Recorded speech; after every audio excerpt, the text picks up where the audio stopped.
Halo, Assalamualaikum warahmatullahi wabarakatuh. Perkenalkan kami dari kelompok 2 yang beranggotakan saya sebagai moderator Adelia Anggraini. Selanjutnya ada Vio Deka Ananda, Akbar Rizky Lillah, Porto Marutio, dan terakhir ada Aldi Kurniawan. Nah, dalam hal ini kelompok kami akan menjelaskan mengenai infiltrasi. Apa sih infiltrasi itu? Untuk pembahasan lebih lanjut akan dijelaskan oleh pemateri 1 yaitu Akbar Rizky Lillah, pemateri 2 Vio Deka Ananda, pemateri 3 ada Porto Marutio, dan pemateri terakhir ada Aldi Kurniawan. Kepada saudara Akbar Rizky Lillah dipersilahkan. Terima kasih. Selanjutnya saya akan menjelaskan tentang apa itu infiltrasi. Infiltrasi adalah aliran air ke dalam tanah melalui permukaan tanah. Air mengalir ke dalam arah lateral sebagai aliran antara interflow yang menuju mata air danau dan sungai secara vertikal yang dikenal dengan perkolasi menuju air tanah. Muharromah pada tahun 2014. Selanjutnya yaitu menurut Munal Jid dan kawan-kawan pada tahun 2015, infiltrasi adalah proses masuknya air dari atas atau surface ke dalam tanah. Gerak air di dalam tanah melalui pori-pori tanah dipengaruhi oleh gaya gravitasi dan gaya kapiler. Infiltrasi erat kaitannya dengan intensitas hujan, kapasitas infiltrasi, serta aliran permukaan, atau biasa disebut dengan runoff, dan erosi. Jika intensitas hujan lebih besar dibandingkan kapasitas infiltrasi, maka akan terjadi aliran permukaan. Aliran permukaan yang berlebih akan menimbulkan adanya erosi. Selanjutnya saya akan menjelaskan klasifikasi dan kecepatan lajunya.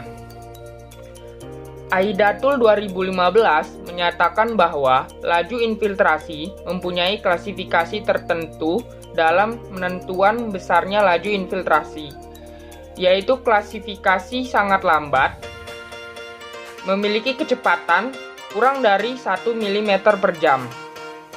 Untuk yang lambat yaitu 1 sampai 5 mm per jam. Untuk agak lambat yaitu 5 sampai 20 mm per jam. Sedangkan untuk sedang 20 sampai 63 mm per jam. Untuk yang klasifikasi agak cepat yaitu 63 sampai 127 mm per jam. Untuk kasus cepat yaitu 127 sampai 254 mm per jam. Dan yang terakhir yaitu untuk kasus yang sangat cepat yaitu lebih dari 254 mm per jam. Sumber yaitu Aidatul tahun 2015. Slide ini saya akan menjelaskan tentang faktor yang mempengaruhi infiltrasi.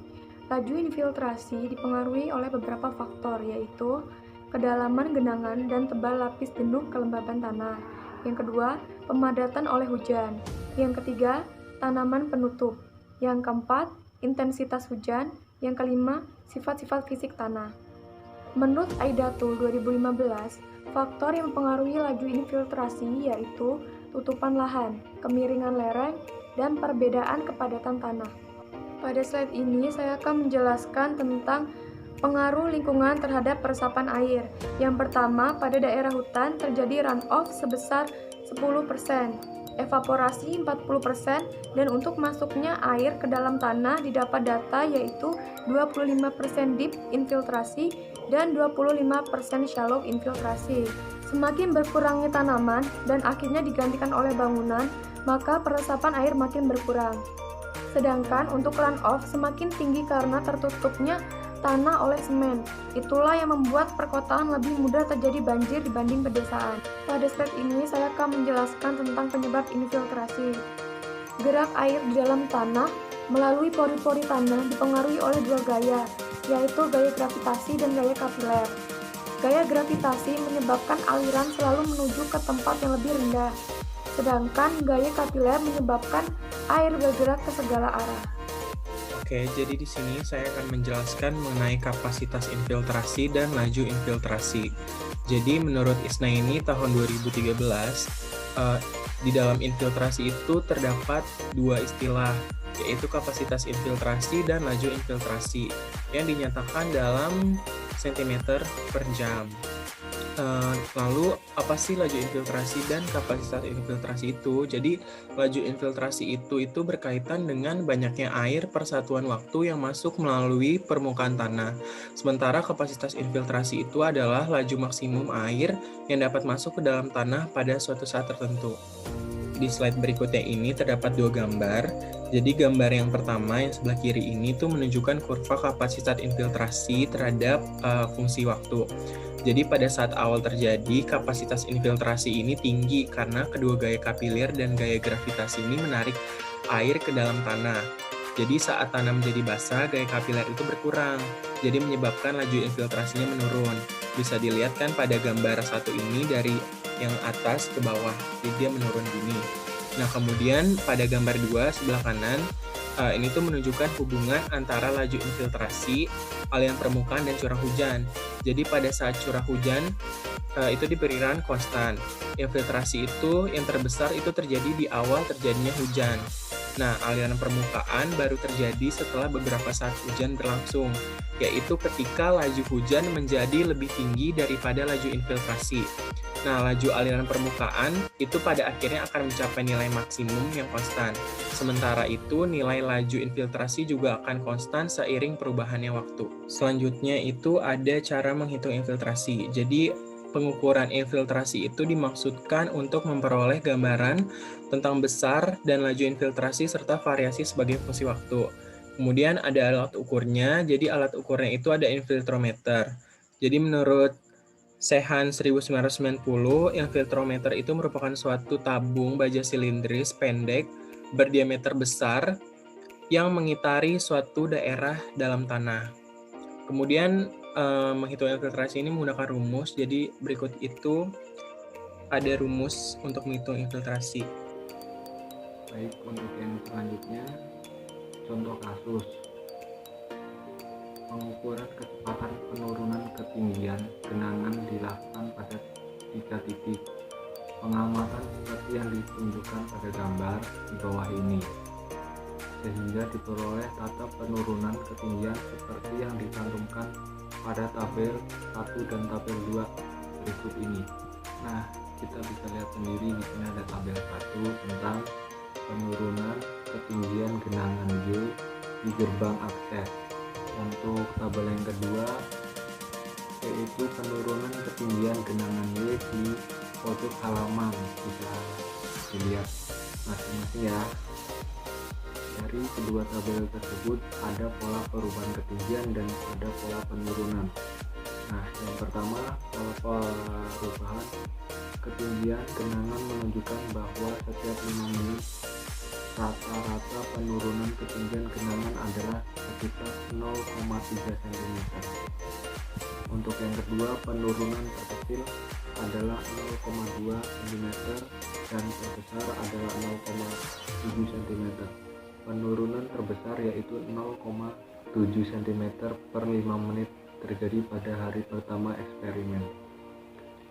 Untuk yang selanjutnya, analisis regresi linear menggunakan mikroskop Excel. Yang pertama, untuk menganalisis regresi, data diolah menggunakan mikroskop Excel dan disajikan secara deskriptif dan tabulasi dari hasil pengukuran di lapangan. Yang kedua, nilai dari setiap tabel-tabel dan pola fluktuasi gambar-gambar tersebut secara konsisten menunjukkan tren perubahan dari hari ke hari yang serupa. Yang ketiga, kecenderungan tersebut juga konsisten terjadi untuk setiap pola penggenangan yang berbeda. Yang keempat, hal itu sangat mengindikasikan bahwa peningkatan ketinggian genangan dipengaruhi oleh durasi penggenangan atau intensitas air yang melimpah di atas lahan. Untuk yang terakhir, dari keseluruhan data laju infiltrasi tersebut terindikasi kuat bahwa kemampuan tanah dalam meresapkan air dengan intensitas atau debit yang diuji cobakan adalah tergolong sangat tinggi. Untuk yang selanjutnya, contoh kasus analisis infiltrasi pada lahan kebun kelapa. Hasil pengukuran laju infiltrasi pada lahan kebun kelapa disajikan pada tabel berikut. Untuk waktu 0,00 laju infiltrasinya 10 cm per jam. Untuk waktu 0,16 laju infiltrasinya 9,83 cm per jam. Dan selanjutnya waktu 0,33 laju infiltrasinya 9,7 cm per jam. Yang selanjutnya waktu 0,50 laju infiltrasinya 9,43 cm per jam. Yang selanjutnya waktu 0,66 laju infiltrasinya 0,73 cm per jam. Yang selanjutnya waktu 0,83 laju infiltrasinya 8,26 cm per jam. Dan yang terakhir waktu 1 jam laju infiltrasinya 8,2 cm per jam. Dari hasil pengukuran laju infiltrasi diperoleh nilai FO sama dengan 0 cm per jam dan FC sama dengan 8,2 cm per jam. Setelah itu nilai F dikurangi dengan nilai FC, maka diperoleh nilai F min FC, kemudian log F min FC, lalu plot hubungkan T dan log F min FC pada program aplikasi MS atau Microsoft Excel, maka akan diperoleh nilai K sama dengan 2,64, sehingga model persamaan Horton pada lahan kebun kelapa yaitu F sama dengan 8,2 ditambah 10 dikurang 8,2 E pangkat min 2,64 T. Pada lahan kebun kelapa, kerapatan masanya cukup tinggi. Akibatnya tanah menjadi lambat meloloskan air. Demikian presentasi yang dapat kelompok kami sampaikan. Mohon maaf jika ada kekurangan. Terima kasih. Wassalamualaikum warahmatullahi wabarakatuh.